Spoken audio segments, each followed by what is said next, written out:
میں اور آپ اس نبی کے ماننے والے ہیں، اس پیغمبر کے کہ حضرت بلال کہتے ہیں کہ بی بی کا تیل بہہ گیا تھا، زمین پی گئی تھی تو وہ رو رہی تھی، میرے رسول کا نام بھی نہیں پوچھا، غریب سی عورت ہے، یہودی کی ملاد، اور یہاں کیوں کھڑی ہو، کیوں رو رہی ہو؟ عرض کرنے لگی وہ میں تیل لینے آئی تھی 4-5 دینار کا، تو وہ ایڈی میری لگی ہے کسی پتھر سے تو بہہ گیا ہے، تو زمین پی گئی ہے۔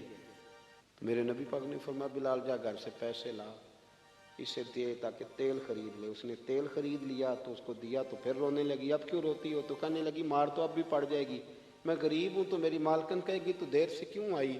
حضرت بلال کہتے ہیں قربان جاؤں وہ نبی جن کے استقبال کے لیے 70 ہزار فرشتے معراج کی رات آسمان کے دروازوں پہ کھڑے رہے، وہ پیغمبر جن کی زیارت کے لیے انبیاء دعائیں مانگے، وہ محبوب جن کو اللہ پیغام بھیجے کہ محبوب آجا رب تیری ملاقات کا شوق رکھتا ہے، وہ محبوب فرمانے لگے چل نہ بتا تیرا گھر کہاں ہے، میں تیری سفارش کر کے آتا ہوں۔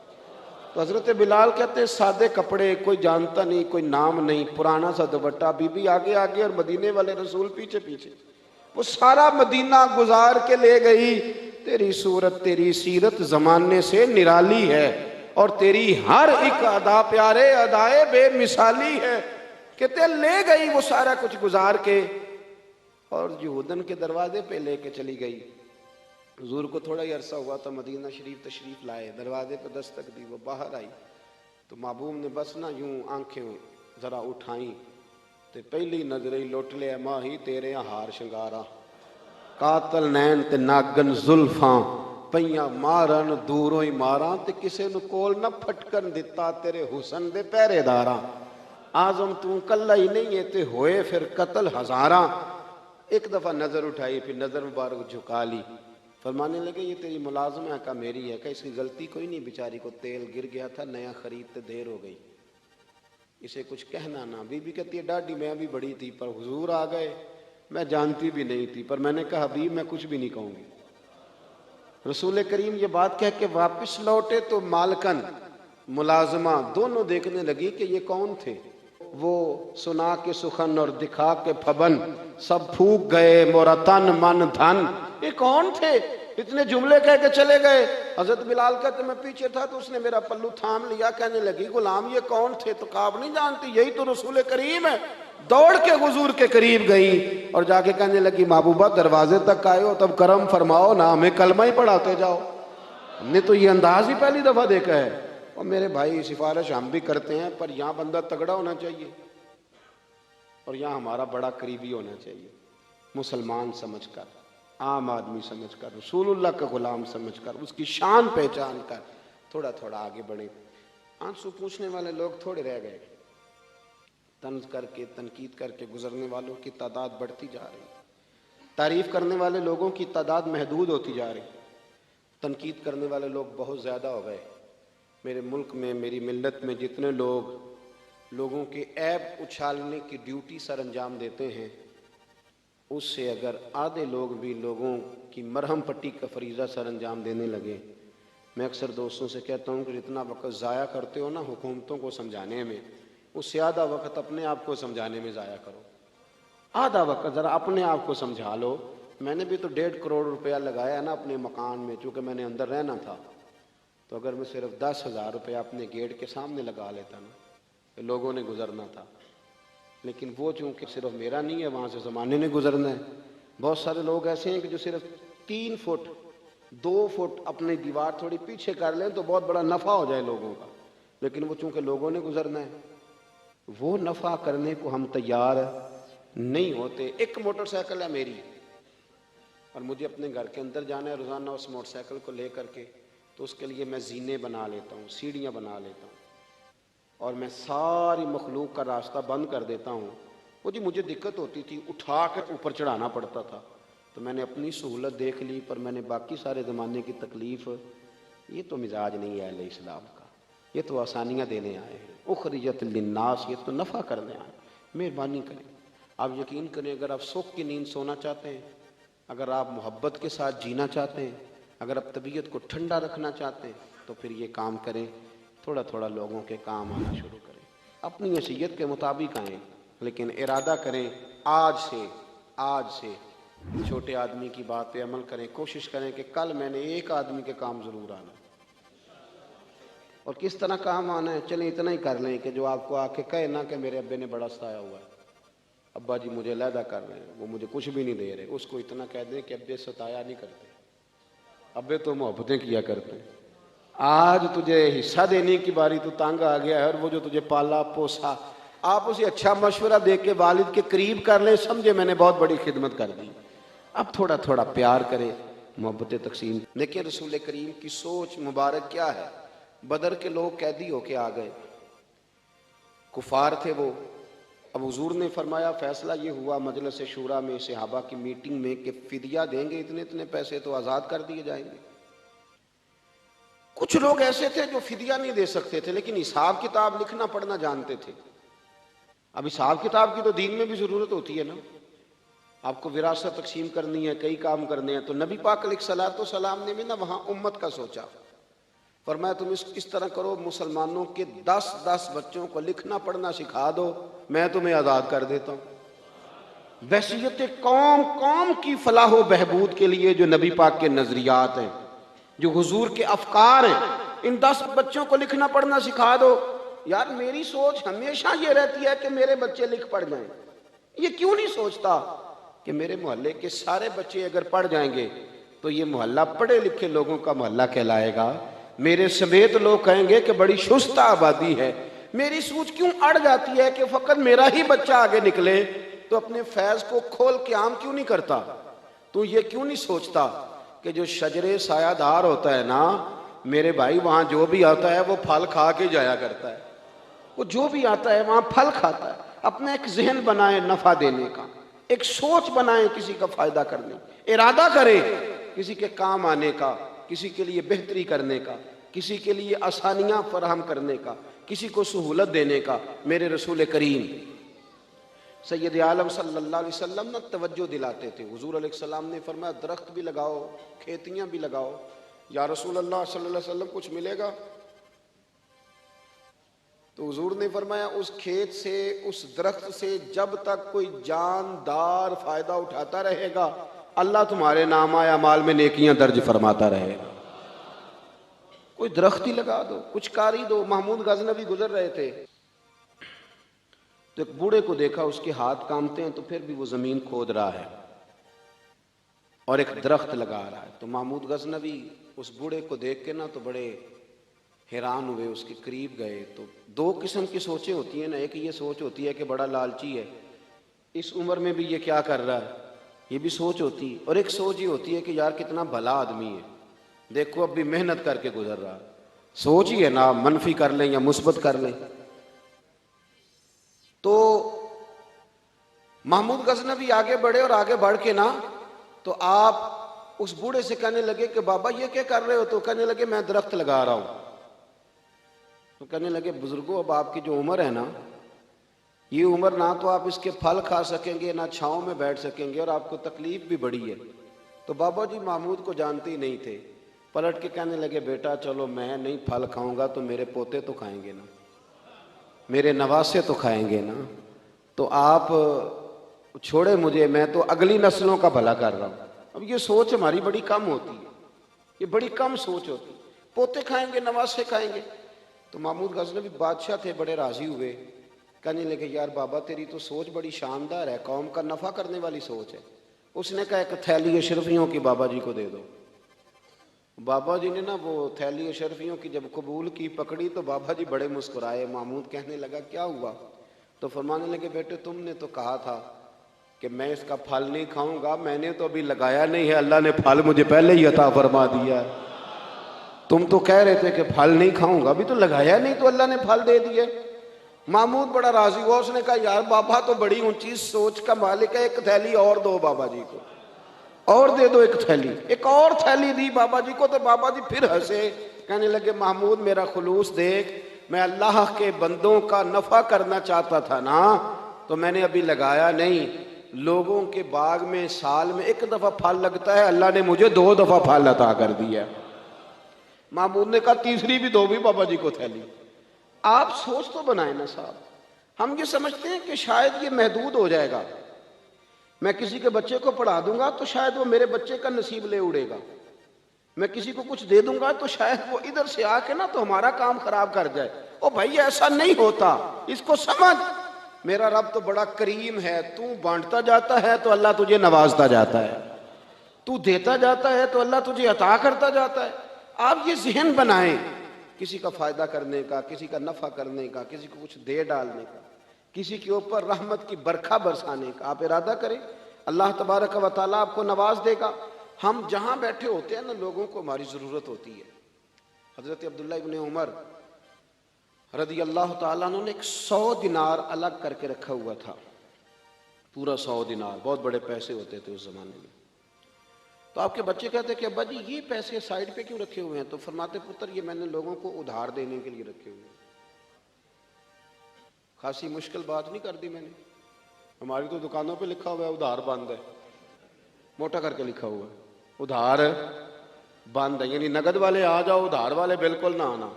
تو ادھار کون لیتا ہے؟ امیر آدمی۔ او بھائی سنیں، ادھار کون لیتا ہے؟ غریب آدمی۔ اور ہمارا کیا حال ہے کہ ہم کہتے ہیں بھئی وہ یہ نہیں کہہ رہا کہ مجھے بھیک دے دو، وہ کہہ رہا یار ذرا مہربانی کرو، میں نا یہ مجھے ایک دوست کہنے لگے کہ وہ کیا بنا ہے، سنا تھا ایک شخص کو پھانسی ہونے لگی، عدالت کا فیصلہ آیا۔ میں نے کہا یہ وہ لوگ تبصرہ کرتے ہیں جو پیٹ بھر کے روٹی کھاتے ہیں، یہ ان لوگوں کا تبصرہ ہے۔ وہ پیٹ بھر کے روٹی کھاتے ہیں، رات تبصرہ کریں گے، فیس بک پہ اپنی رائے دیں گے، لیکن جو آدمی آدھا کلو گھی صبح فیکٹری جانے سے پہلے گھر دے گیا تھا نا، وہ جب رات کو آتا ہے تو اس کی بیوی ڈرتے ہوئے اسے یہ نہیں کہتی کہ وہ عدالت کے فیصلے کا کیا بنا ہے، اس کی بیوی تو اس کو کہتی ہے کہ وہ جو آپ گھی لائے تھے وہ ختم ہو گیا۔ اور سویرے بچوں نے جب اسکول جانا ہے تو پراٹھے بنانے کے لیے میرے پاس گھی کوئی نہیں، یقیناً آپ کو تکلیف ہوگی، تو اب کرنا کیا ہے؟ تو میرے بھائی ان کو کہاں تبصرہ یاد رہتا ہے کہ آج نئی بات کیا ہوئی ہے، تو کوئی نئی خبر سناؤ تو اور پھر سناؤ تو کوئی نمی تازی، یہ باتیں تو ان کو یاد رہتی ہیں جو پیٹ بھر کے کھاتے ہیں، جن کو پھر کوئی فکر نہیں۔ ان لوگوں کے یہ کام ہے، وہ کریں گے سیاسی تبصرے۔ وہ کسی شخص نے کیا خوب کہا تھا کہ غربت نے میرے بچوں کو تہذیب سکھا دی، اب سہمے ہوئے رہتے ہیں شرارت نہیں کرتے۔ غربت نے میرے بچوں کو تہذیب سکھا دی، وہ اب سہمے ہوئے رہتے ہیں، وہ شرارت نہیں کرتے، وہ نہیں شرارت کرتے، اس لیے کہ وہ تو کونے میں لگے بیٹھے ہیں کہ کسی غریب کا کھلونا نہ ہمارے ہاتھ سے ٹوٹ جائے، وہ سہمے ہوئے رہتے ہیں، وہ شرارت نہیں کرتے۔ تو میرے عزیز، حضرت عبداللہ ابن عمر 100 دینار ہے، ابا جی یہ کس لیے ہے؟ تو فرماتے یہ میں نے ادھار دینے کے لیے رکھا ہوا ہے۔ حضور کیا مطلب؟ فرمایا میرے نبی پاک علیہ السلام نے فرمایا ہے کہ کسی بندے کو تم نے اگر قرض لینا ہو نا، تو وہ غریب ہو تو اس پر تم آسانی کرنا، اور جتنے پیسے تم نے لینے ہوئے اگر وہ تنگ دست ہو تو آسانی کرنا۔ فرمایا جتنے پیسے تم نے لینے ہوئے، جتنے دن گزر گئے، اللہ روزانہ اتنے پیسے صدقہ کرنے کا تمہیں ثواب عطا فرمائے گا۔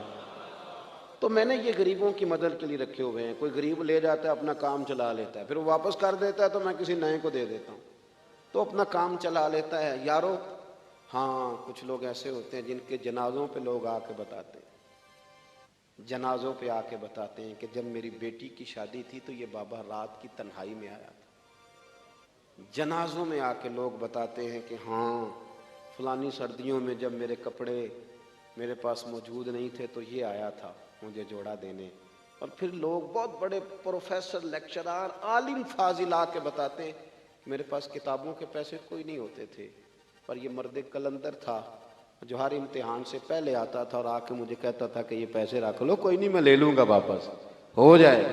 یار آپ کسی کو آسانی دینے کا ارادہ تو کریں۔ مسلم شریف کی حدیث ہے، میرے رسول کریم سید عالم صلی اللہ تعالیٰ علیہ وسلم نے ارشاد فرمایا کہ تاجر قیامت میں اللہ کی بارگاہ میں کھڑا کیا جائے گا تو اللہ فرمائے گا جاؤ میں نے تمہیں جنت دے دی، جاؤ جنت میں۔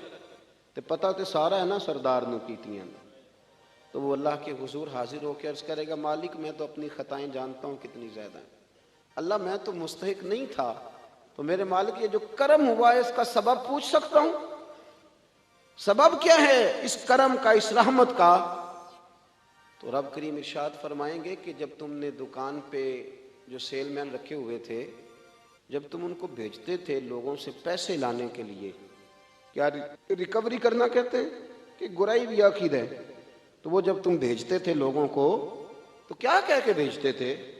ذرا بتاؤ تو صحیح. تاجر ہے، سادہ آدمی ہے، تو وہ کہتا ہے اللہ میرے دل میں تیرے بندوں کا بڑا خیال تھا تو میں یہ کہہ کے بھیجا کرتا تھا کہ جس کے پاس ہوئے اسے لے لینا، اور جو تنگ دست ہوا نا اسے تنگ نہ کرنا، اگلی دفعہ لے لیں گے.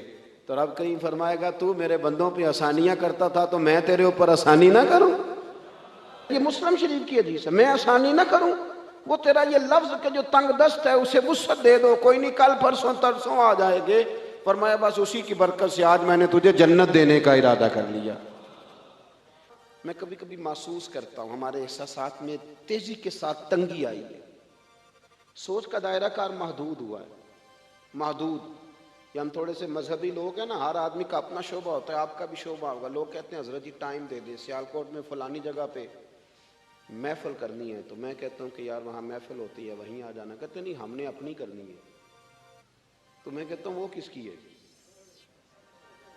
یعنی وہ جو آپ نے اپنی کرنی ہے، یعنی اس مسجد میں آپ آئے تھے تو اب آپ اس مسجد میں بھی آئیں. تو صاحب میں آپ کے محلے میں آتا جی وہ مسجد جو تھی نا وہ جنوب والی تھی، اب شمال والی میں ٹائم دے.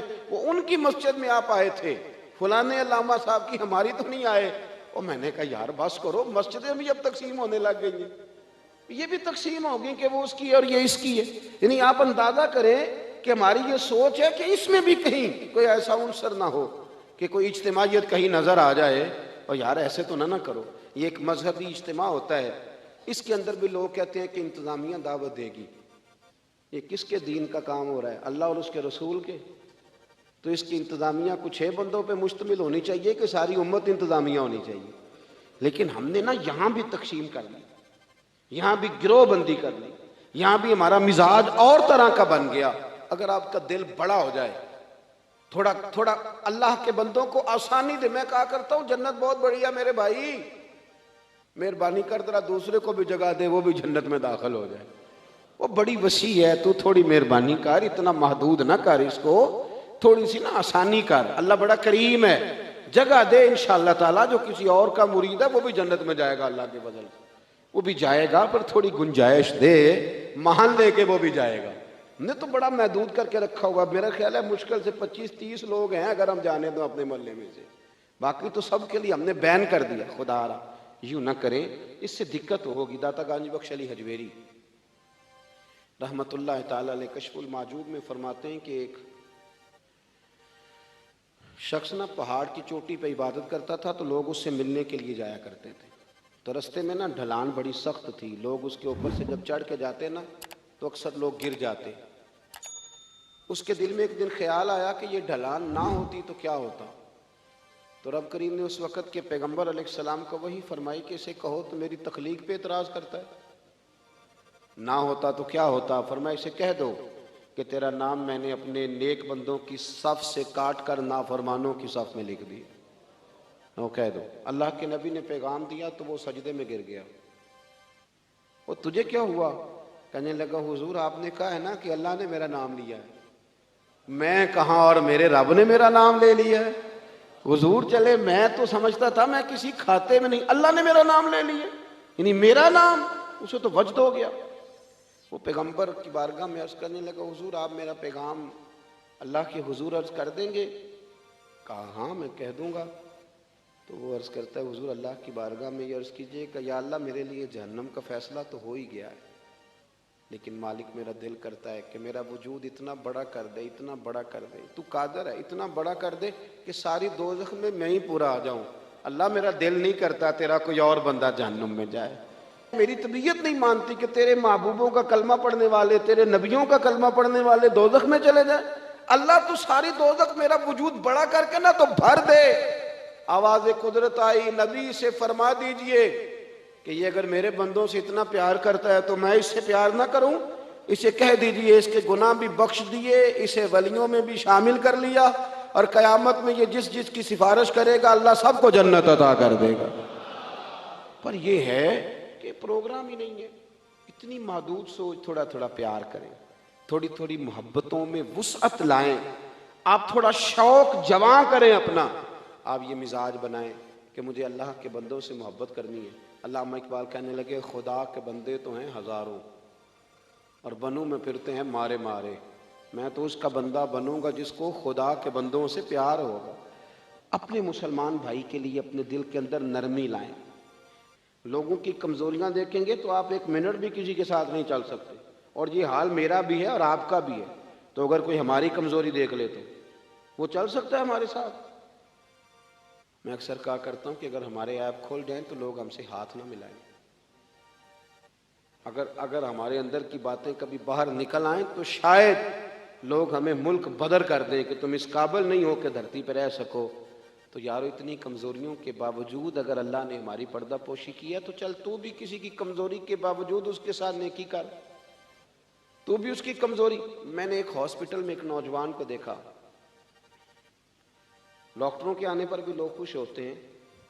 ایک دفعہ میں ایک ہاسپٹل میں بیٹھا تھا تو ایک نوجوان آیا، تو میں نے دیکھا کہ اسے دیکھتے ہی لوگ خوش ہونے لگے، اور کوئی علامہ صاحب نہیں، صوفی صاحب نہیں، پیر صاحب نہیں، کلین شیف آدمی ہے۔ ابھی میں نے عجیب سے اس کے احوال دیکھے، وہ کسی کو کھانا دیتا، کوئی بچہ ہوتا تو اس کو ٹافیاں دیتا، کسی کو کہتا کہ وہ تیری رپورٹ آ گئی ہے اور کچھ بھی نہیں آیا تو ایسے ہی ٹینشن لے رہا، کسی کو کوئی جملہ کہہ دیتا، کسی کو کوئی جملہ کہہ دیتا۔ وہ اپنی مستی میں آیا، آ کے چلا گیا۔ تو میں نے پوچھا یہ کون ہے؟ کہنے لگے کوئی بھی نہیں، ویسے ہی اس کا شوق ہے، یہ آ جاتا ہے۔ تو میں نے کہا یہ ویسے ہی نہیں ہے، یہ اللہ کا کوئی خاص بندہ ہے۔ جو لوگ بستروں پہ مایوس پڑے ہوں وہ جس کا چہرہ دیکھ کے خوش ہو جائیں۔ میرے رسول پاک نے فرمایا ہے کہ اگر تو نے میرے کے دل میں خوشی ڈال دی تو اللہ تجھے 60 سال کی نفلی عبادت کا ثواب عطا کرے گا۔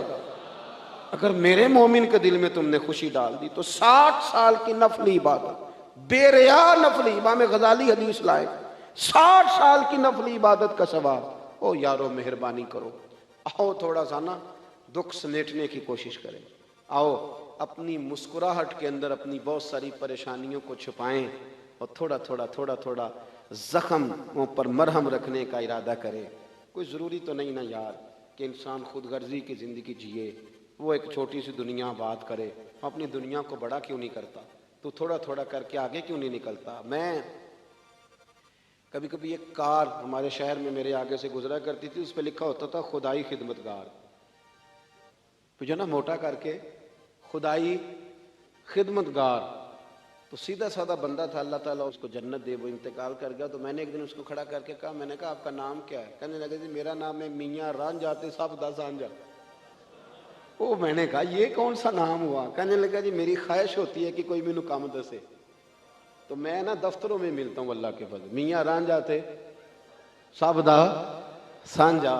لیکن میاں رانجھا واقعی سانجھا تھا۔ بڑے لوگوں نے گہرے آنسو بہائے اس کے جانے پر، بڑا لوگوں نے اس سے پیار کیا، بڑی لوگوں نے اس کے ساتھ محبت کی۔ سنگیو دیکھو تھوڑا کر کے اگر ہلکا پھلکا، یار ہمارا ہوتا ہے تعلق، ہمارا تعلق ہوتا ہے، ہمارے ٹیلی فون پہ کچھ کام ہو سکتے ہیں، ہماری طبیعت ہوتی ہے۔ بہت سارے لوگ ایسے ہوتے ہیں جو بیچارے مجبور ہوتے ہیں، اگر ہم جائز سفارش کر دیں تو ان کا نفع ہو سکتا ہے، لیکن کیونکہ مزاج نہیں۔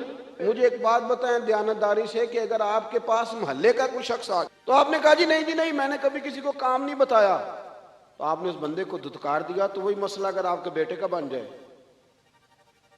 کر نہ دلیری، اب تو کہہ کہ میں نے کبھی کسی کو کام نہیں بتایا، تو کہہ الجھا رہنے دے بیٹے کو، تیرا پتہ چلتا ہے کہ تو بڑا خوددار ہے، نے کبھی کسی کو کام نہیں کہا، کہہ ذرا کر بات۔ لقد من اللہ علی المؤمنین اذ بعث فیہم رسولا، تحقیق اللہ نے مومنوں پر احسان فرمایا ہے کہ ان کے اندر اپنے پیارے رسول کو مبعوث فرمایا ہے۔ اب دوسری جگہ ارشاد فرمایا کہ کنتم خیر امۃ اخرجت للناس، تم ایک بہترین امت ہو، تمہیں لوگوں کے بھلے کے لیے پیدا کیا گیا۔ پہلے فرمایا کہ اللہ نے مومنوں پر احسان فرمایا ہے کہ انہیں اپنے پیارے حبیب علیہ الصلاۃ والسلام عطا فرمائے، اور جب حضور مومنوں کے بیچ جلوہ فرما ہو گئے تو اب تم بہترین لوگ ہو۔ وہ انسان بھی بڑا نقصان کرتا ہے جو کسی تکبر میں مبتلا ہو جاتا ہے، اور وہ نقصان بہت زیادہ کر بیٹھتا ہے جو احساس کمتری کا شکار ہو جاتا ہے۔ جسے یہی نہیں پتہ چلتا کہ میری عظمت کتنی زیادہ ہے، میرا کتنا بڑا مقام ہے، مجھے اللہ نے کتنی بلندیوں سے سرفراز فرمایا، اسے پتہ ہی نہیں۔ وہ کبھی کسی کی طرف دیکھتا ہے، کبھی کسی کی طرف دیکھتا ہے، کبھی کسی شخص کو امیر سمجھ لیتا ہے، کبھی کسی کو ترقی یافتہ سمجھ لیتا ہے۔ مسلمان کے لیے سب سے پہلے اس بات کو سمجھنا بڑا ہی ضروری ہے کہ اللہ نے اسے کتنی شانوں سے مالا مال فرمایا۔ اگر اسے احساس ہو جائے نا، والد کو اگر احساس نہ ہو کہ اب میرے بچے ہیں، تو کسی کام کا نہیں رہتا۔ استاد اگر ساری زندگی یہ سمجھ ہی نہ پائے کہ میرے کچھ شاگرد ہیں، انہوں نے مجھ سے کچھ سیکھنا ہے، میری کوئی ذمہ داری ہے، تو پھر وہ کبھی استاد نہیں بن سکتا، سکھا نہیں سکتا۔ مسلمان جب تک یہ سمجھ نہیں جاتا کہ مجھے اللہ نے بڑی شانیں عطا کی ہیں، مجھے اللہ نے رفعتوں سے نوازا ہے، مجھے بڑی بلندیاں دی ہیں۔ میرے نبی کریم علیہ السلام خانہ کعبہ کی طرف حضور نے دیکھ کر جو فرمایا، وہ اس عنوان پر شاید حرف آخر ہو۔ سرکار نے خانہ کعبہ کو دیکھ کے ارشاد فرمایا، کعبے تیری بڑی عزت ہے۔ یہ ترمذی کے لفظ ہیں۔ فرمایا، کعبے تیری بڑی عزت ہے، پر بندہ مومن کی عزت اللہ کی نظر میں کعبے سے بھی زیادہ ہے۔ مومن کی عزت کعبے سے بھی زیادہ ہے عند اللہ۔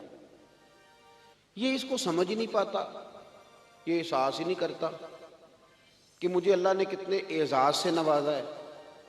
یہ آپ اندازہ کریں کہ یہ دنیاوی منصب کا لحاظ کرتا ہے کہ یہ پروفیسر صاحب ہیں، یہ پولیس کے آفیسر ہیں، یہ فلاں ادارے کے بڑے آدمی ہیں، پر یہ سمجھتا ہی نہیں کہ اللہ نے مجھے بحیثیت مسلمان کتنی شان عطا فرمائی۔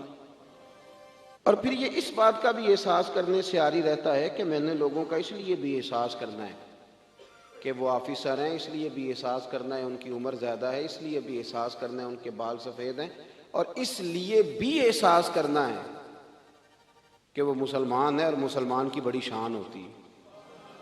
مسلمان کی بڑی، آپ کسی کے ساتھ اس لیے تعاون کریں کہ وہ مجبور ہے تو یہ بھی بڑی بات ہے۔ کسی بندے کا اس لیے خیال رکھیں کہ وہ تنگ دست ہے تو یہ بھی بڑی بات ہے۔ کسی کا اس لیے خیال رکھیں کہ وہ آدمی یتیم ہے، یہ بھی بڑی بات ہے۔ لیکن اگر آپ اس لیے خیال رکھیں کہ یہ مسلمان ہے، یہ اللہ کا کلمہ پڑھتا ہے، یہ میرے مدینے والے محبوب کا غلام ہے، اللہ کی توحید کے کلمات کہتا ہے، کلمہ توحید بیان کرتا ہے، رسول کریم کی غلامی کا، بحیثیت مسلمان، احترام مسلم۔ لیکن ایک صحابی تھے حضرت معاذ بن جبل رضی اللہ تعالیٰ عنہ، تو ایک تابعی ان سے ملے، ان کا نام تھا حضرت ابو ادریس خولانی رضی اللہ تعالیٰ۔ وہ حضرت معاذ بن جبل سے کہنے لگے، وہ کہتے ہیں دمشق کی جامع مسجد میں حضرت معاذ بن جبل رضی اللہ تعالیٰ عنہ بیٹھ کے تو حدیثیں بیان کرتے تھے۔ تو ان کا بڑا روشن چہرہ تھا، نوجوان تھے ابھی، وہ 35-40 سال کی عمر میں تو ان کا وصال ہو گیا۔ تو کہتے ہیں بڑی خوبصورتی سے حضور کا دین بیان کرتے تھے، تو مجھے ان سے محبت ہو گئی۔ تو فرماتے ہیں میں اگلے دن جامع مسجد میں سب لوگوں سے پہلے چلا گیا۔ جب میری ان سے ملاقات ہوئی تو میں نے کہا حضور مجھے آپ سے بڑی محبت ہے۔ تو آپ فرمانے لگے اس کی بنیاد کیا ہے؟ تو کہنے لگے اس کی بنیاد اسلام ہے، اس کی بنیاد، آپ چونکہ اللہ کے بندے ہیں، رسول اللہ صلی اللہ علیہ وسلم کے غلام ہیں، مجھے آپ سے پیار ہو گیا ہے۔ تو حضرت معاذ بن جبل فرمانے لگے اگر یہ بات سچی ہے تو پھر آپ بیٹھ، میں تجھے نبی پاک کی ایک حدیث سناؤں۔ میں نے کہا حضور سنائیے۔ تو فرمانے لگے میرے محبوب نے فرمایا ہے جو کسی سے اللہ کی رضا کے لیے پیار کرے، یعنی مقصود اس کا یہ ہو کہ یہ اللہ کا بندہ ہے، یہ مسلمان ہے، اللہ کی رضا کے لیے جو لوگ ایک دوسرے سے محبت کریں گے، حضور فرماتے ہیں قیامت کے دن اللہ انہیں نور کے ممبر عطا کرے گا، اللہ انہیں نور کے ممبر عطا کرے گا، اللہ انہیں نور، اللہ کرے آپ کو سمجھ آئے میری بات کی میں کیا کہہ رہا ہوں، میں کیا کہہ رہا ہوں۔ انہیں کوئی بڑا آدمی کرسی نہیں دے گا، اللہ عطا کرے گا اور نور کے ممبر عطا کرے گا۔ کیوں کہ بحیثیت مسلمان ایک دوسرے سے پیار کرتے تھے۔ اور حضور علیہ السلام نے فرمایا اللہ نور کے ممبر دے گا اور سب لوگ خوف زدہ ہوں گے پر انہیں خوف بھی کوئی نہیں ہوگا، سب لوگ پریشان ہوں گے پر انہیں پریشانی بھی کوئی نہیں ہوگی تو فرشتے کہیں گے یا اللہ یہ 14ویں رات کی طرح چمکتے والے چہروں والے کون ہیں؟ تو رب کریم فرمائیں گے یہ وہ لوگ ہیں جو میری رضا کے لیے ایک دوسرے سے محبت کرتے ہیں۔ پہلی بات تو یہ کہ اپنا منصب پہچانے کہ بحیثیت مسلمان ایک شان ہے، ایک عظمت ہے، ایک لاجواب قسم کی عزت ہے جو اللہ نے عطا فرمائی۔ بحیثیت مسلمان اللہ نے شانیں دی۔ اور پھر اس کے بعد اگلی بات یہ سمجھ لیں کہ ہم نے بحیثیت مسلمان دوسرے بندے سے پیار کرنا ہے، محبت کرنی۔ یہ جو خود غرضی کا مزاج ہے نا کہ میں نے صرف اس بندے کے ساتھ تعلق رکھنا ہے جو میرے کام آئے گا، جو میری ڈیوٹی کرے گا، جو میرے ساتھ چلے گا، جو میری جماعت کا ممبر بنے گا، تو یہ تو بہت بڑی خود غرضی ہے۔ یہ تو آپ نے دین کو محدود کر دیا ہے۔ آپ نے تو کسی کا کام صرف اس لیے کر دینا ہے کہ یہ رسول اللہ کا غلام ہے، یہ نبی پاک کا غلام ہے۔ آپ بات کو سمجھیں، فقط اس لیے۔ یار دیکھو نا، جو میرے ساتھ کلاس فیلو پڑھتا رہا اس کی تو میں کچھ قدر کرتا ہوں نا کہ میرے بھی استادوں کا یہ شاگرد ہے۔ جو میرے حضرت کے مرید ہیں میں ان کی بھی کچھ قدر کرتا ہوں نا کہ میرے پیر بھائی ہیں۔ تو جو میرے کلاس فیلو تھے ان کی بھی قدر کی، پیر بھائیوں کی بھی قدر کی، محلے والوں کی بھی قدر کی۔ یہ کس لیے کی کہ کوئی نہ کوئی نسبت ہے۔ تو میرے نزدیک استاد کی نسبت بڑی ہے، پیر کی نسبت بڑی ہے، یہ مدینے والے رسول کی نسبت بڑی ہے۔ تو بڑی نسبت تو رسول کریم کی ہے نا۔ اب کیا کریں گے کہ اس نسبت کی بدولت بھی ہم کچھ لوگوں کا ادب کریں گے، ان سے پیار کریں گے، ان کا اکرام کریں گے۔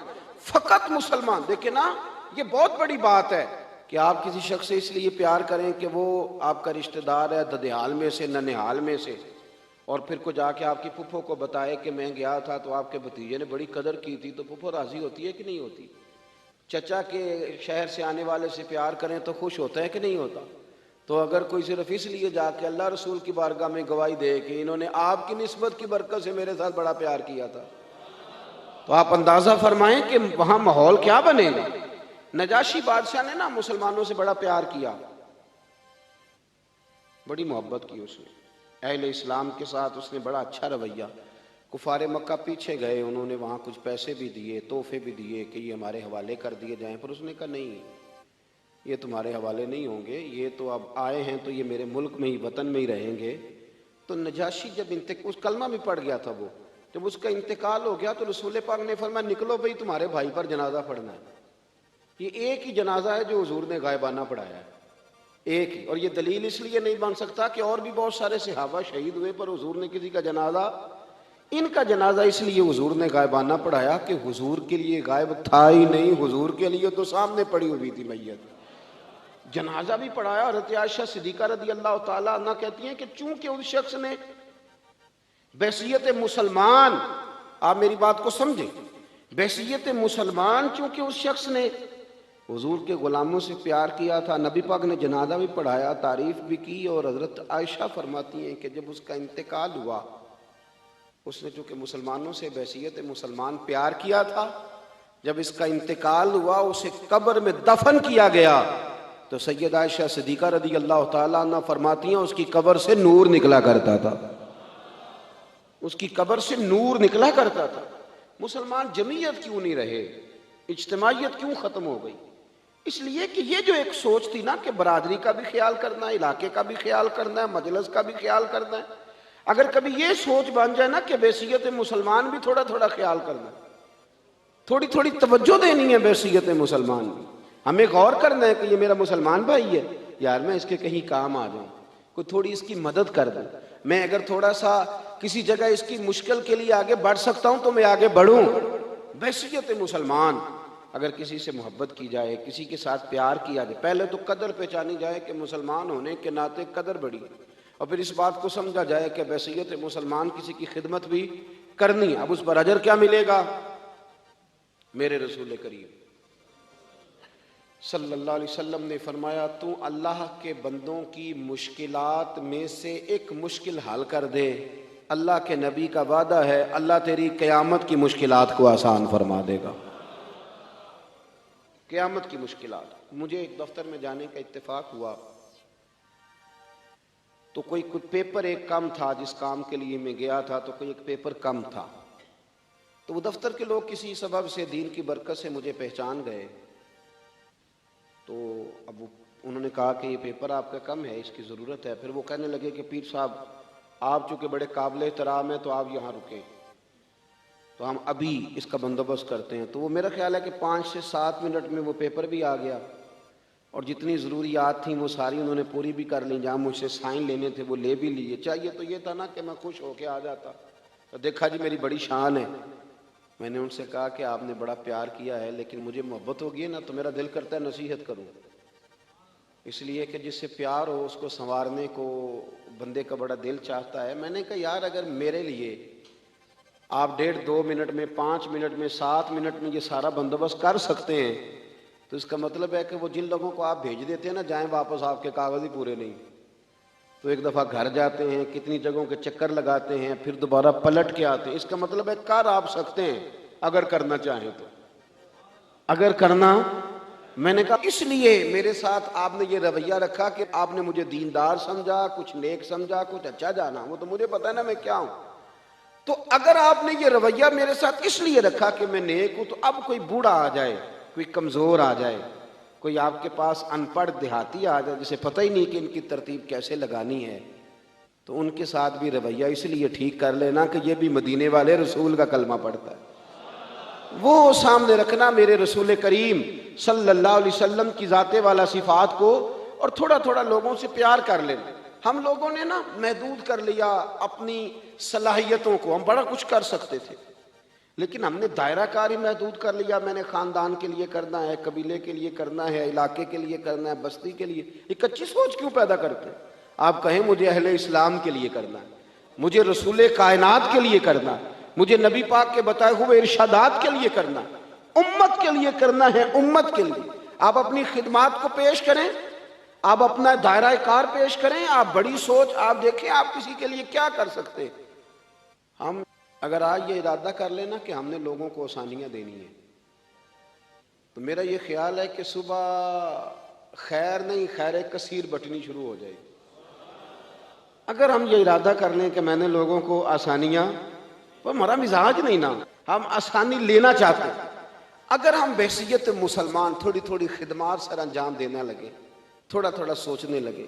حضور صلی اللہ علیہ وسلم مسجد نبوی شریف میں تشریف لائے تو 2 مجلسیں تھیں، 2 مجالس تھیں۔ ایک مجلس میں لوگ بیٹھ کر ذکر کر رہے تھے، اللہ کا ذکر کر رہے تھے، عبادت کر رہے تھے، تلاوت کر رہے تھے، اور دوسری مجلس میں بیٹھ کر کے لوگ علم دین کی باتیں کر رہے تھے۔ پتہ نا آپ کو ہمارے ہاں کچھ ایسے لوگ بھی پیدا ہو گئے ہیں جو کہتے ہیں درویش اور ہوتے ہیں مولوی اور ہوتے ہیں۔ میں نے کہا اس کا مطلب مولوی کون ہوتا ہے؟ کہتے ہیں یہ جو عالم ہوتے ہیں دین کے۔ میں نے کہا درویش پھر جاہل کو کہتے ہوں گے، چونکہ اگر عالم، درویش کس کو کہتے ہیں؟ درویش اس عالم کو کہتے ہیں جو دین پر عمل کرے، یا وہ عمل کرتا ہے تو وہی درویش ہوتا ہے، وہی فقیر ہوتا ہے۔ اپنے علم پر عمل کرنے والا وہی درویش ہے، وہی فقیر ہے۔ تو حضور صلی اللہ علیہ وسلم تشریف لائے تو ایک مجلس علم حضور نے سجی ہوئی دیکھی، اور ایک مجلس ذکر میرے نبی کریم علیہ السلام نے سجی ہوئی دیکھی۔ ان دونوں مجالس کو نبی پاک نے دیکھا اور حضور بیچ میں کھڑے ہو گئے، کھڑے ہو کے فرمایا ذکر والے بھی خیر ہی کر رہے ہیں اور علم والے بھی خیر ہی کر رہے ہیں۔ اب حضور نے فیصلہ سنانا تھا، ہیں یہ بھی اچھے اور ہیں وہ بھی اچھے۔ اب فیصلہ میرے نبی پاک کا کیا ہے؟ حضور فرمانے لگے مجھے بھی اللہ نے استاد بنا کے بھیجا ہے، یہ لفظ کہے، اور میرے نبی پاک ان لوگوں میں بیٹھ گئے جو علم دین کی بات کر رہے تھے۔ حضور نے وہاں قیام فرمایا، حضور وہاں بیٹھ گئے۔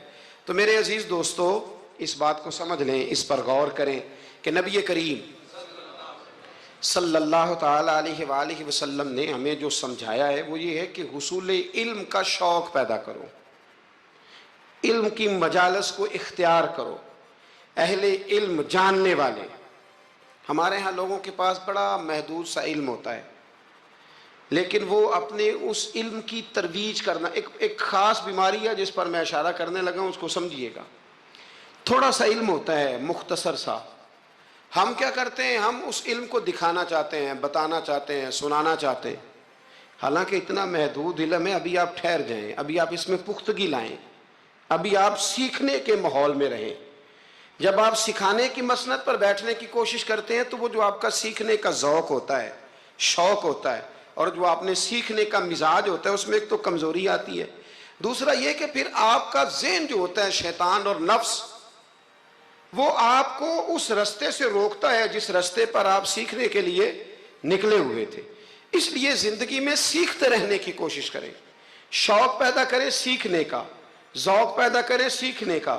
اگر حضرت موسیٰ چل سکتے ہیں سیکھنے کے ارادے سے، حضرت موسیٰ جب سیکھنے کے ارادے سے چلے نا جناب خضر کی طرف، تو ایک شاگرد بھی ان کے ساتھ تھا، تو شاگرد کہہ سکتا تھا کہ استاد جی یہ آپ کیا کرنے لگے، آپ تو خود استاد ہیں، تو آپ ایک نیا استاد ڈھونڈنے لگے۔ یہ چیزیں مانے ہوتی ہیں، لوگ علم سیکھ نہیں پاتے، لوگ ڈٹ جاتے۔ تو سیکھنے کا مزاج بنائیں، جب کوئی اچھی چیز کہیں سے ملے اس کو عکس کریں، اپنے تھوڑے علم کو زیادہ کی طرف جانے کے لیے حجاب نہ بنائیں، اور بڑے علماء کی بڑی باتیں خوبصورتی کے ساتھ ان کو جگہ دیں، فہم پیدا کریں۔ ہمارے زمانے میں لوگ تیزی کے ساتھ ان کو مختلف قسم کے طریقوں سے علماء سے دور کرنے کی کوشش کی جاتی ہے، عداوت پیدا کی جاتی ہے۔ پتہ آپ کو ہمارے وزیر صاحب نے پچھلے دنوں کہا کہ یہ تو پسماندہ طبقے کے لوگ ہیں، اس چیز کا تسلسل کیا جاتا ہے۔ پھر ڈھیروں لوگ ہوتے ہیں جو روز نئی نئی داستانیں بنا کے علماء سے لوگوں کو دور کرنے کی کوشش کرتے ہیں۔ بھائیو، علم کا ذوق پیدا کریں۔ 10 شوال اور 14 جون بریلی میں فاضل بریلوی رحمت اللہ تعالیٰ علیہ پیدا ہوئے۔ اعلیٰ حضرت رحمت اللہ علیہ 4 سال 4 مہینے اور 4 دن کی عمر ہوئی تو بسم اللہ شریف کرائی گئی، پڑھنا شروع کیا۔ 6.5 سال کی عمر تھی تو ممبر پر بیٹھ کر نبی پاک کا میلاد بیان کرنا شروع کر دیا۔ 13 سال کی عمر میں اعلیٰ حضرت نے تمام علوم حاصل کر لیے تھے، 13 اور تقریباً 13.5 سال اور 13.25 سال کی علم میں ایک ہوتا ہے تقریر کرنا اور ہوتا ہے ایک ہوتا ہے فتویٰ لکھنا۔ بہت بڑا مفتی ہو تو فتویٰ لکھتا ہے، تو ابھی اعلیٰ حضرت کی عمر پوری 14 سال نہیں ہوئی تھی کہ فتویٰ پہلا لکھ کے دے دیا۔ آپ کے والد صاحب بہت بڑے مفتی تھے، زمانہ فتویٰ لیتا تھا۔ جب پہلا فتویٰ اعلیٰ حضرت نے دیا تو آپ کے ابا جی اسی دن اٹھے، فرمانے لگے بیٹے میں آج سے فارغ ہوں، فتویٰ تو ہی لکھا کرے گا۔ اور یہ پتہ ہے کہ بات کیا ہے، لوگوں کو حسد پیدا ہو جاتا ہے، جس میں کوئی خوبی ہو نا اس کی خوبی کا اعتراف کرنا چاہیے، جلنا نہیں چاہیے۔ لوگ جلتے ہیں، داستان سرائی کرتے ہیں، پروگرام بناتے ہیں۔ خوبی ہو تو خوبی کا اعتراف، ہم خوبی کا اعتراف نہیں کرتے، یہ ہمارا نقص ہے۔ اعلیٰ حضرت رحمت اللہ علیہ کو اللہ نے کمال دیا۔ اعلیٰ حضرت سے عمر میں بڑے تھے مولانا وسیع احمد صاحب، اور محدث تھے بہت بڑے، پیلی بھیت میں رہتے تھے۔ ان کی اعلیٰ حضرت سے ملاقات ہوئی تو فرمانے لگے بھئی یہ معمولی بندہ نہیں، یہ مجدد ہے اپنے وقت کا۔ حالانکہ وہ محدث تھے، وہ اعلیٰ حضرت سے عمر میں بڑے تھے، انہوں نے مجدد کہا۔ پھر اعلیٰ حضرت نے لکھنا شروع کیا، 1000 کتاب لکھی فاضل بریلوی۔ کتنی پڑھی ہے ویسے ایسا کدی 1000؟ جی بچوں سے میں پوچھتا ہوں، کئی دفعہ پیپر دے کے آتے ہیں تو میں کہتا ہوں کتابیں ساری پڑھی، کہتے نہیں اپ ٹو ڈیٹ تو تیاری کی تھی، استادوں نے کہا تھا یہ والے باب یاد کر لینا پیپروں میں آ جائیں گے۔ یعنی پوری کتاب جو ہماری ہوتی ہے نا کورس کی اسکولوں میں، بچے وہ بھی ساری پڑھتے، موٹی موٹی تیاری ہوتی ہے نا۔ یعنی کتاب پڑھنا بڑا مشکل کام ہے۔ ہمارے ایک بزرگ تھے تو وہ کہا کرتے تھے کتاب بڑی مہنگی ہو گئی، کتاب خریدنی بڑی مشکل ہے، اور خرید کے پڑھنی اس سے مشکل ہے، پڑھ کے سمجھنی اس سے مشکل ہے۔ فرمایا کرتے تھے سمجھ کے عمل کرنا سب سے مشکل ہے، یہ کام ہی بڑا مشکل ہے پڑھنے پڑھانے کا۔ اعلیٰ حضرت نے 1000 کتاب لکھی، اور کس طرح کر کے لکھی کہ دلائل کے انبار لگا دیے، ایک حوالہ نہیں دیا۔ کئی ایسی جگہ ہیں جہاں اعلیٰ حضرت رحمت اللہ نے ایک بات کا 100 حوالہ پیش کیا ہے۔ اتنا کمال اللہ نے عطا کیا۔ آپ حج کرنے گئے ہوئے تھے، اور سب سے بڑا آپ کا موضوع ہے نبی پاک کی شانیں بیان کرنا، حضور کی عظمت پہ لکھنا بڑا موضوع ہے۔ اپنے اپنے موضوع ہوتے ہیں نا، کچھ لوگ فقہ آپ نے فقاہت پہ سب سے زیادہ کام کیا، لیکن جس موضوع پر آپ کا غلبہ رہا وہ رسول اللہ کی محبت کا موضوع ہے، وہ نبی کریم کی محبت کا، اور لکھا تو پھر کمال ہی لکھا، پھر کمال لکھا اعلیٰ حضرت، اور حد کر دی۔ مکہ شریف میں تھے، بخار بڑا زیادہ تھا، اور آپ گئے ہوئے تھے حج عمرے کے ارادے سے، تیز بخار تھا، تو کسی شخص نے پوچھا نبی پاک کو علم غیب ہے؟ 2 گھنٹے میں علم غیب پر اتنی موٹی کتاب درج فرما دی، 2 گھنٹے میں، اور کوئی لائبریری نہیں، کوئی حوالہ نہیں۔ تو کسی نے کہا یہ کیا ہے؟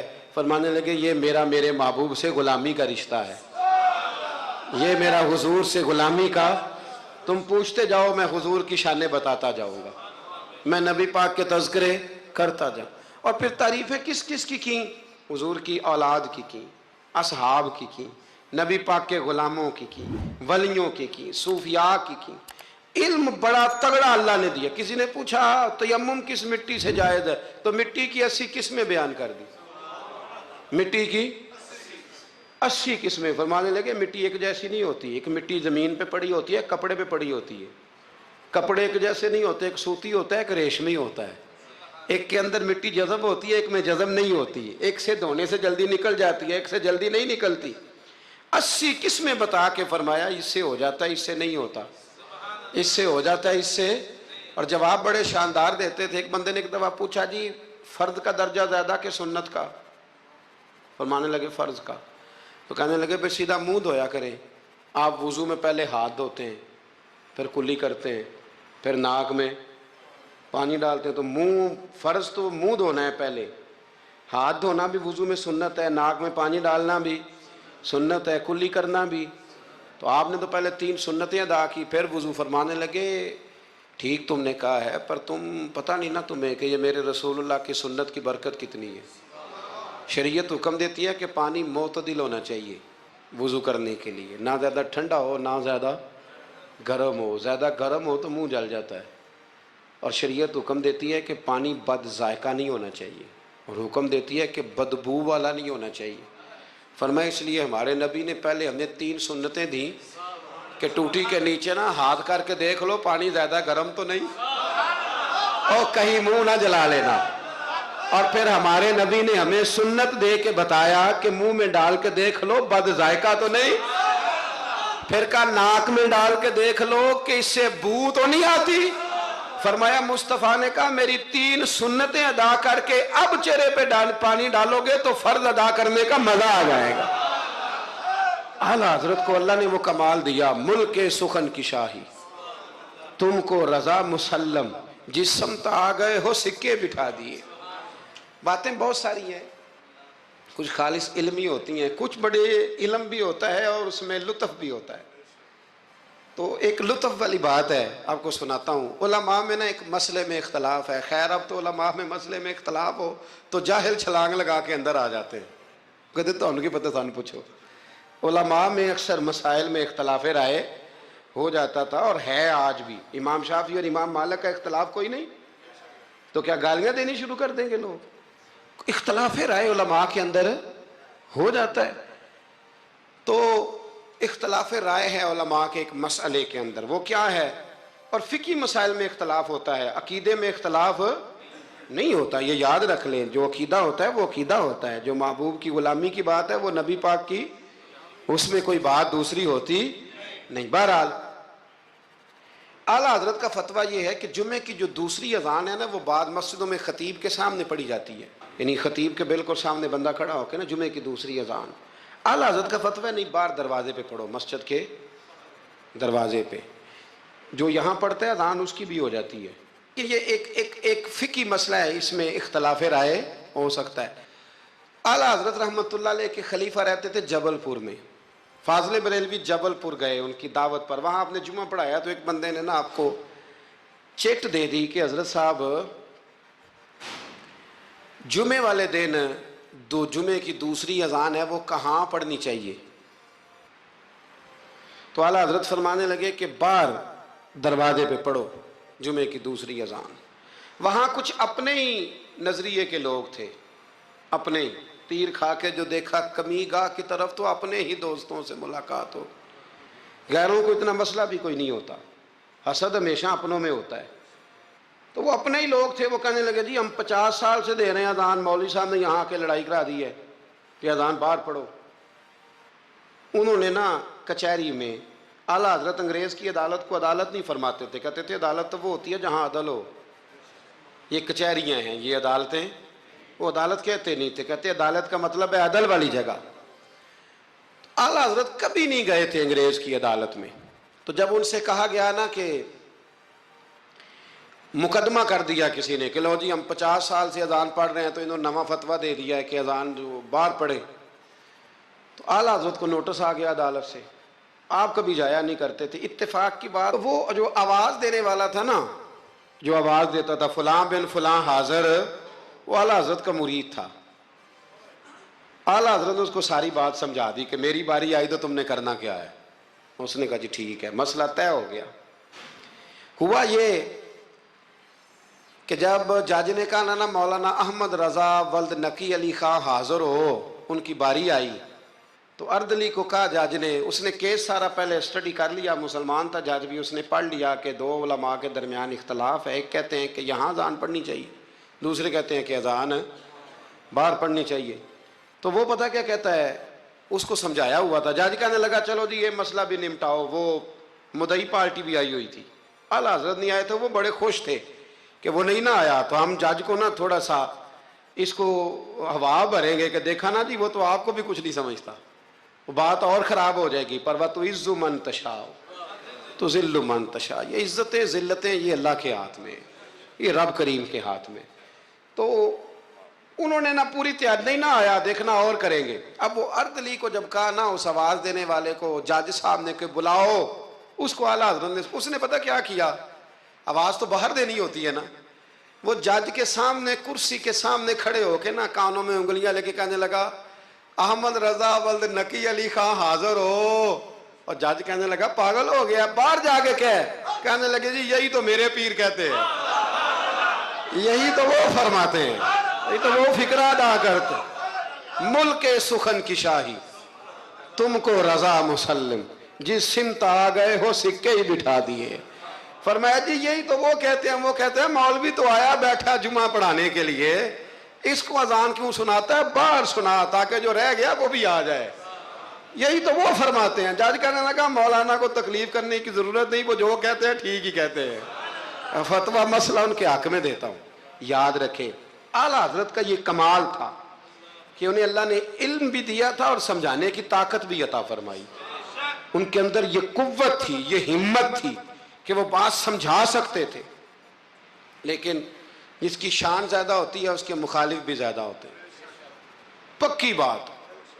اعلیٰ حضرت نے ایک شعر لکھا ہے، غوث پاک سے فریاد کرتے ہیں عدو بددین اور مذہب والے حاسد، کہتے ہیں اے غوث پاک وہ جو میرے بیگانے ہیں نا وہ تو ویسے ہی بد دین ہیں، اور جو میرے اپنے ہیں وہ مجھ سے حسد کرتے ہیں، تو ہی تنہا میرا زور بازو ہے یا غوث، کہتے ہیں تو ہی میرا زور بازو ہے، بیگانے ویسے بد دین ہیں اور اپنے تو ہی ہے جو تنہا میرا زور بازو ہے۔ تو حاسدین بڑے اندر پیدا ہو گئے باہر، تو ساری زندگی فاضل بریلوی نے مقابلہ کیا، ایمان، اگر علم بڑا تگڑا تھا تو ایمان بھی بڑا تگڑا تھا، تگڑا ایمان۔ آپ یقین کریں ایمان بندے کا مضبوط ہونا تو دنیا کے ہر میدان میں وہ کامیاب ہوتا ہے، اور اگر ایمانوں میں کمزوری ہو، کچی کچی باتیں کرنا، ٹھیک ہے چلتے ہیں کرتے ہیں، یہ بھی صحیح ہوگا وہ بھی صحیح ہوگا، سوال ہی نہیں پیدا ہوتا۔ تگڑی نبی کریم علیہ السلام نے نا ایک حدیث حضور نے بیان فرمایا، کسی مصیبت زدہ کو، کسی بیمار کو دیکھو تو ایک دعا پڑھ لیا کرو، تم کبھی اس مصیبت میں مبتلا نہیں ہوگے۔ دعا کیا ہے؟ الحمدللہ الذی مما ابتلاک بہ وفضلنی علی کثیر ممن خلق تفضیلا۔ یہ دعا پڑھ لو بیمار کو دیکھ کر، یہ دعائیں یاد کیا کریں، یہ پڑھ لو تو جس مصیبت میں دیکھ کے کسی کو پڑھو گے اللہ تمہیں کبھی اس میں مبتلا نہیں کرے گا۔ بریلی شریف کے دائیں بائیں ہندوستان میں نا ایک مرض اکثر پھیلا کرتا تھا، اس کو طاعون کا مرض کہتے ہیں، طاعون کا مرض، وہ نا گلٹیاں نکلتی ہیں انسان کے وجود پر، تو اتنا سخت ہوتا تھا کہ لوگ مر جاتے تھے، اللہ تعالیٰ معاف کرے۔ بعض لوگ کہتے ہیں یہ ٹیومر ہوتا ہے نا کینسر کی گلٹیاں، یہ بھی شاید اسی کا تسلسل ہے، اور اس زمانے میں شاید اس کا نام لوگوں نے یہ رکھ دیا، بڑا سخت مرض تھا۔ تو اعلیٰ حضرت کے سامنے 2-3 مریض آئے تو آپ نے یہ دعا پڑھ لی، ایک دعوت کسی نے اعلیٰ حضرت کی پکائی تو آپ کو نا چونکہ میدے میں بڑی تکلیف تھی، آپ کو پتہ ہے میدے میں گرمی بہت زیادہ ہو تو منہ پک جاتا ہے، تو طبیب کہا کرتے تھے کہ منہ کے چھالے بہت تیزابیت ہو، کوئی ایسی چیز کھا لیں تو اس سے نا، آپ ایک دعوت پہ گئے تو میزبان نے نا گائے کے گوشت کے کباب بنائے ہوئے تھے، 7 پوڑیاں تھیں۔ اب اعلیٰ حضرت کے لیے طبیب نے سخت منع کیا تھا، اگر آپ کھائیں گے فوراً آپ کے معدے میں شدید قسم کا یہ تیزابیت کر دے گی، السر کا مسئلہ بن جائے گا، منہ آپ کا چھالوں سے اور پھنسیوں سے گلٹیوں سے بھر جائے گا۔ اب جب وہاں پہنچے تو اس نے یہ پکا کے رکھا تھا۔ اب یہ جو دیندار لوگ ہوتے ہیں نا، ان بیچاروں کے بڑے مسئلے ہوتے ہیں، بڑے مسئلے۔ یہ کئی دفعہ اپنی بچت کے معاملے میں بڑے پریشان ہوتے ہیں کہ لوگ کیا کہیں گے۔ جاہل تو جو مرضی کر جاتا ہے نا، عالم نے پھونک پھونک کے قدم رکھنا ہوتا ہے کہ یار یہاں نہ مسئلہ بن جائے، یہاں نہ مسئلہ بن جائے۔ اب وہ آپ کا خادم کہنے لگا حضور ان سے کہتے ہیں کہ یہ سادہ کوئی کھانا لے آئیں تاکہ آپ کھا لیں، اب یہ آپ کھائیں گے تو بیمار ہو جائیں گے۔ تو اعلیٰ حضرت فرمانے لگے وہ تو بات تیری ٹھیک ہے کہ بیمار ہو جاؤں گا، لیکن اب یہ آدمی ہے، اس کو میں کیسے کہوں؟ یہ کہے گا کہ میں نے اتنی محنت کی ہے اور یہ کھا نہیں رہے۔ اخلاقاً درست نہیں کہ آپ میزبان کو، اب آپ کسی کو کہہ دیں، وہ واقعی مشکل ہوتی ہے کہ یار حد ہو گئی ہے، اتنے پیسے لگا دیے، اس کو پسند نہیں آ رہا۔ خیر چاروں ناچار آپ فرمانے لگے یار جتنا بھی کھایا جاتا ہے کھا لیتے ہیں، پھر جو ہوگی دیکھی جائے گی، بندے کا دل رکھنا بھی تو ضروری ہے نا، اور رب کریم کے بندوں کا طریقہ یہی ہے، اللہ کے بندوں کا طریقہ یہی ہے، دل رکھنا بھی تو ضروری ہے نا۔ اعلیٰ حضرت نے نا وہ پوڑی بھی کھا لی، کباب بھی کھا لیا، جا کے گھر آ کے رات کو لیٹے، سویرے اٹھے تو منہ سارا چھالوں سے بھر گیا، کیونکہ طبیب نے منع کیا ہوا تھا۔ اتنا بھر گیا کہ بولا بھی نہیں جاتا، منہ کھولا بھی نہیں جاتا، شدید مشکل ہے، کیا کریں؟ آپ کے بھائی مولانا حسن رضا صاحب رحمۃ اللہ علیہ نا ایک طبیب کو لائے، بڑے سیانے کو، اس نے آتے ہی کہا ان کو تو طاعون ہو گیا۔ اعلیٰ حضرت فرمانے لگے تو جھوٹ بولتا ہے اور تیری حکمت بھی جھوٹ بولتی ہے، مجھے طاعون نہیں ہو سکتا۔ اس نے کہا جناب وہی گلٹیاں ہیں۔ فرمانے لگے تو جھوٹ بولتا ہے اس لیے کہ میں نے طاعون والے مریض کو دیکھ کے وہ دعا پڑھ لی تھی جو میرے نبی نے سکھائی ہے۔ تو طبیب کی بات غلط ہو سکتی ہے، میرے حبیب کی غلط نہیں ہو سکتی، حبیب کی بات غلط ہو سکتی۔ فرمایا وہ کہنے لگا جی وہی ہے، تو آپ فرمانے لگے طبیب جھوٹا ثابت ہوگا اور حبیب کی بات کو اللہ سچ ثابت کرے گا، یہ ہو ہی نہیں سکتا، میں نے دعا پڑھ لی تھی، یہ کیسے ہو سکتا ہے؟ یہ یقین کامل ہے۔ یہ کیا ہے بولیے؟ علامہ اقبال کہا کرتے تھے یاد رکھو غلامی سے بدتر ہے بے یقینی، غلامی سے بدتر ہے بے یقین نہیں، یقین کامل، پیر کامل کہ یقین کامل؟ حالانکہ دونوں کوئی کامل ہونا چاہیے، پر یقین کامل بڑا نفع دیتا ہے۔ یقین کامل ہے، آپ یقین کریں۔ ایک درویش کی میں بات پڑھ رہا تھا تو وہ کہیں مرید ہو گئے، تو اتنے یہاں نا پیری مریدی بڑی کچی ہوتی ہے، ہو بھی سکتا ہے، پوچھ بھی لیتے ہیں کہ ایسا نہیں، مرید ہو گئے تو کسی نے ان کو کہا کہ سچی بات یہ ہے کہ بندہ کامل نہیں۔ فرمانے لگے نہیں کامل تو میں نے پکڑ لیا، میں نے رب سے کہنا ہے اسے کامل کر، کیونکہ میرا سارا کچھ یہی ہے۔ ختم ہو گئی بات، ایک در پھڑیے تو محکم پھڑیے، ایک دہی ہو کے مریے، اللہ کر دے گا کامل، ختم ہو گئی بات۔ یہ کیا بات ہوئی؟ کچی کچی باتیں کرنا، کچی کچی اور عقل کے گھوڑے دوڑانا، بس جس سے لگا لی پھر اس سے پکی لگا لی۔ یہ آپ جہالت سے، وہ آدم چشتی کہتا ہے لگا جدوں بازار ازلدا تے لوکی چوراں وانگ سدائے، کسے نے لٹ لئی علم دی دولت تے کسے ہاسے چولی پائے، آزم ویخ جہالت ساڈی اسی عشق خرید لے آئے، ایک جہالت ساڈی اسی۔ اور ایک شعر اور بڑا کمال ہے اس کا، چلو آ گیا ہے، اعلیٰ حضرت کا موضوع ہے نا تو مجھے بھی بڑا ہی مزہ آ رہا ہے۔ تو وہ کہتے ہیں کہ کسے دے سر دستار امامت اس علم پڑھاون سکھیا ہے، تو کسے نے پہنے ہیں فقر دا چوغا اس زہد کماون سکھیا ہے، آزم ویخ مقدر ساڈا اساں یار مناون سکھیا ہے، ویخنا مقدر ساڈا اساں پکا پروگرام بنایا ہے، ویخ مقدر ساڈا اساں یار مناون سکھیا ہے، تے سانوے دی بڑی جاچ ہے، اسا یار نہیں سمجھ آئی بات کی، اسا یار مناون۔ صحابہ کو پتہ ہوتا تھا کہ حضور کو منانا کیسے. وہ بندہ ڈھونڈ کے لے آتے تھے, انہیں پتا تھا یہ کیسے مانیں گے. اعلیٰ حضرت فرمانے لگے کہ طبیب کی بات غلط ہو سکتی ہے, حبیب کی بات غلط ہو سکتی, مجھے تعاون نہیں ہو سکتا, سوال ہی نہیں پیدا ہوتا. وہ حکیم ناراض ہو گیا. وہ ہوتا نا ڈاکٹر صاحب بگڑ جاتے ہیں کہ میرا مطلب ہے یہ کیسے ہو گیا. صرف ایک عالم ہے بیچارہ, اس کو سارے کہہ لیتے ہیں کہ تو غلط چل رہا ہے, ورنہ ڈاکٹر کے نسخے کے خلاف آپ بات کر سکتے. وہ کہتا ہے ڈاکٹر میں ہوں کہ تو ہے. تو وہ طبیب صاحب ناراض ہو کے چلے گئے. کچھ لوگ جو تھے ساتھ وہ بھی کہنے لگے کہ طبیب تو بہت بڑا تھا, پر چلو یہ کہتے ہیں مجھے نہیں ہے تو نہیں. اب سارے لوگ مانتے ہیں کہ تعاون ہے. رات کو نا ایک شاگرد اعلیٰ حضرت کے کان میں کہنے لگا حضور تھوڑا سا وہ میں نے بھی پڑھا ہے کہ مشورہ دوں, فرمایا دو. کہنے لگا جی مسواک کریں آپ, تھوڑا سا منہ کھول جائے گا, اور پھر کالی مرچ پیس کے نا تھوڑی منہ میں ڈالے, مجھے لگتا ہے کہ مسئلہ حل ہو جائے گا. فرمانے لگے تو میرا مخلص ہے, تو جو کہہ رہا ہے مجھے بھی اس میں بہتری لگ رہی ہے.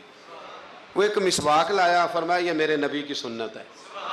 تھوڑی سی مشکل سے مسواک کی, اور پھر مرچیں نا کالی مرچیں پسی ہوئی منہ میں ڈالیں. آدھے گھنٹے کے بعد ایک قے آئی, اور اندر نہ سارا خون جو مسوڑوں میں تھا اور جو سارا جمع ہوا تھا باہر آ گیا. اعلیٰ حضرت رحمۃ اللہ علیہ فرمانے لگے بلا کے لاؤ اس طبیب کو. وہ کہتا تھا منہ کھول نہیں سکتا, گلٹیاں بن گئے, اسے بلا کے لاؤ. پہلے میں اسے اللہ کا قرآن سناؤں گا, پھر محمد عربی کی نعت سناؤں گا, اور میں بتاؤں گا کہ میرا منہ کھلا ہے کہ نہیں کھلا. بلا کے لاؤ. میرا یقین کامل ہے کہ حضور نے جو فرما دیا ہے اس سے بات آگے پیچھے ہو سکتی. یہ کمال. اور پھر علم کمال تھا, یقین کمال تھا, تو عمل بھی کمال تھا. عمل بھی کمال, عمل اعلیٰ حضرت نے پایا تھا, کمال کا عمل تھا, کمال. دیکھیں ایک دفعہ نا آپ نا سفر کرتے تھے نا, جب اس وقت ٹرین پہ سفر زیادہ ہوتا تھا. آج بھی ہندوستان کے لوگ ٹرین پہ سفر کرنا پسند کرتے ہیں. میں نے بھی وہاں ٹرین پہ سفر کیا ہے, تو ٹرین بیفور ٹائم آ جاتی ہے, وقت سے پہلے اسٹیشن پہ ٹرین ہوتی ہے, مزہ آتا ہے ٹرین پہ سفر کرنے. تو ایک دفعہ میں یہاں لاہور سے بیٹھا کراچی جانے کے لیے, تو میں نے ان سے پوچھا کب پہنچے گی. کہتے تسی بہ جاؤ, جدو سارے پہنچیں گے تسی بھی پہنچ جاؤ گے. یعنی ہمارا یہ حال ہے کہ وہ اس نے نا مجھے مطلب اتنا شاندار جواب دیا کہ میں چپ کر گیا. میں کہ گل تو ٹھیک کردا ہے. کہندا جی ٹائم ہن تانوں کیویں دسیے, کیونکہ ٹائم ہے ہی کوئی نہیں, حالات ہی بڑے خراب تھے ان دنوں. کہنے لگا بیٹھ جائیں, جب سارے پہنچیں گے تو آپ بھی. میں کہ چلو ٹھیک ہے, ختم ہو گئی بات. تو ہندوستان میں نا ٹرین کا سفر زیادہ کیا جاتا ہے. اللہ تبارک و تعالیٰ فضل کرے گا, پاکستان کی بھی ہر چیز انشاءاللہ آگے نکل جائے گی سارے دن. اس وطن پہ اللہ نے بڑا ہی فضل کرنا ہے. تو سفر تھا. اعلیٰ حضرت کا طریقہ یہ تھا کہ آپ یہ حساب لگاتے تھے کہ نماز کا وقت کہاں آئے گا. کوشش فرماتے تھے کہ ٹرین بدلنی پڑے تو بدل لیں, لیکن ایسے ٹائم پہ جا کے ٹرین رکے کہ جہاں نماز نہ رہ جائے. یہ خاص ان کا تقویٰ تھا. بہرحال ایک دفعہ نا اجمیر شریف جا رہے تھے, خواجہ معین الدین اجمیری کے مزار پہ حاضری دیں, سلطان الہند کے مزار پہ اعلیٰ حضرت تشریف لے جا رہے. رستے میں نے ایک جگہ مغرب کا وقت ہوا, ٹرین تھوڑی دیر کے لیے رکی, تو اعلیٰ حضرت فرمانے لگے نیچے اترو بھائی. ساتھ ہی نا پلیٹ فارم پہ صفیں بچ گئیں, چادریں بچ گئیں, مسلح بچ گئے. اعلیٰ حضرت جماعت کرانی شروع کر دی. رابٹ نام تھا اسٹیشن ماسٹر کا. وقت ہو گیا. وہ جو گاڑی کا ڈرائیور تھا وہ مسلمان تھا اور بڑا عقیدت مند تھا. یہ انگریز تھا, انگریزوں کی حکومت تھی. اس کا دل تھا کہ میں بزرگوں کو نماز پڑھ لینے دوں, پر یہ کہنے لگا چل ٹائم ہو گیا, وسل دے. جو بیٹھ گیا بیٹھ گیا, جو رہ گیا رہ گیا. اس نے وسل دیا گاڑی کو. اعلیٰ حضرت نماز پڑھتے رہے. دوسری رکعت سکون سے نماز پڑھی. اب وہ گاڑی کو آگے لے جاتے ہیں, گاڑی آگے جاتی نہیں. نکل رہی ہے یہ آواز میرے سینے سے, نکل رہی ہے یہ آواز میرے سینے سے. پہنچ گیا تو نہ لوٹوں گا پھر مدینے سے. نکل رہی ہے یہ آواز میرے سینے سے. ضیاء صفائے محشر ضیائے بانٹتے رہتے صفائے محشر تجلیات کے کیف آخری خزانے سے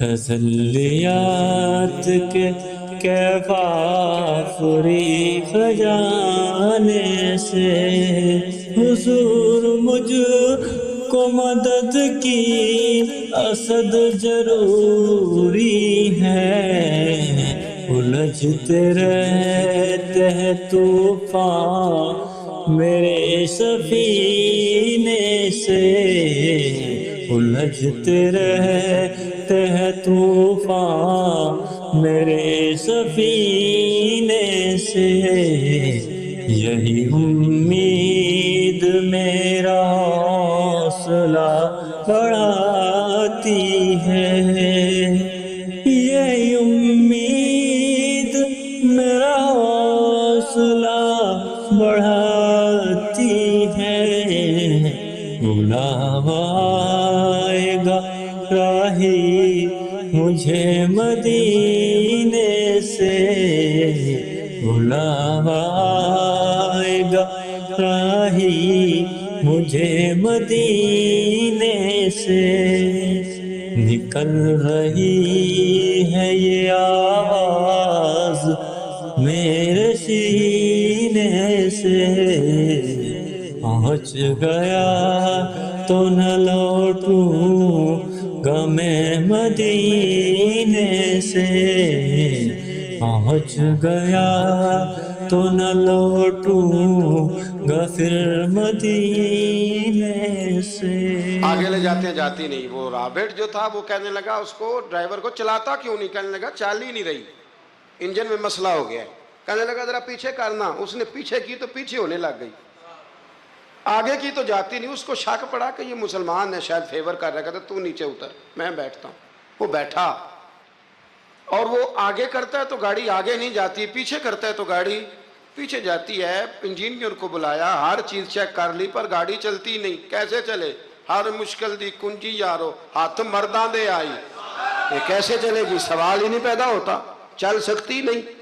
اب جو اس کو نا تھوڑی سمجھ آئی, پوری سمجھ کے بعد نا دل نرم ہوا, اتر کے نا اعلیٰ حضرت نماز پڑھ رہے تو بیٹھ گیا, غور سے دیکھنے لگا کہ بڑے خشوع سے, وضو سے, عاجزی سے, دل جمی سے اعلیٰ حضرت نماز پڑھ رہے ہیں, شوق سے, ذوق سے, توجہ سے, بڑا متاثر ہوا. نماز مکمل ہوئی نا تو ڈرائیور سے کہنے لگا میں نے بھی ساتھ جانا ہے. وہ بھی گاڑی میں بیٹھ گیا تو اعلیٰ حضرت سے فرمانے لگا, عرض کرنے لگا حضور یہ کیا تھا سارا کچھ؟ فرمانے لگے کچھ بھی نہیں, میں رب کی نماز پڑھ رہا تھا, رب نے بندوبست کرا دیا ہے. نماز جو اللہ کی تھی اللہ نے بندوبست کر دیا ہے, اس سے زیادہ میرا کمال کوئی نہیں. کہنے لگا حضرت جی پہلے میں نے اسلام سنا تھا, آج میں نے اسلام دیکھ لیا ہے, آپ مجھے کلمہ پڑھائیں میں مسلمان ہونا چاہتا ہوں, آپ مجھے کلمہ پڑھائیں میں مسلمان ہونا چاہتا ہوں. اب مرید آپ کو پتہ ہے مریدوں کا اپنا ذوق ہوتا ہے. کہنے لگے حضور آپ کی کرامت ہے, آپ کی کرامت ہے کہ ایک انگریز مسلمان ہو گیا. فرمانے لگے بڑے آدمی تھے نا تو بڑے لوگ چیزیں اپنے کھاتے میں نہیں ڈالا کرتے, وہ ان چیزوں سے نفع لے کے قد نہیں اونچا کرتے. کہا جناب آپ کی کرامت ہے. فرمایا نہیں میری کرامت نہیں, یہ نماز کی برکت ہے. میری کرامت نہیں, یہ نماز کی برکت ہے کہ میں نماز پڑھ رہا تھا اور نماز کی برکت سے اللہ نے اسے ایمان کی توفیق عطا فرما دی. اعلیٰ حضرت نے اپنی ساری زندگی, ایک شخص نے پوچھا کہ آپ نے ساری زندگی حضور کی نعتیں لکھی ہیں تو قبر میں جاؤ گے تو کیا کہو گے؟ کہنے لگے کہوں گا سرور کہوں کہ مالک و مولا کہوں تجھے.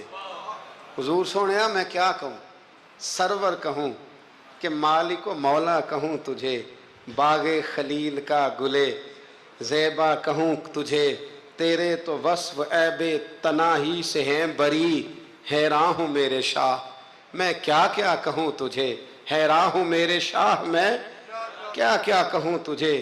لیکن رضا نے ختم سخن اس پہ کر دیا, خالق کا بندہ خلق کا آقا کہوں تجھے. پھر کہنے لگے نعمتیں بانٹتا جس سمت وہ ذی شان گیا, ساتھ ہی منشی رحمت کا قلم دان گیا.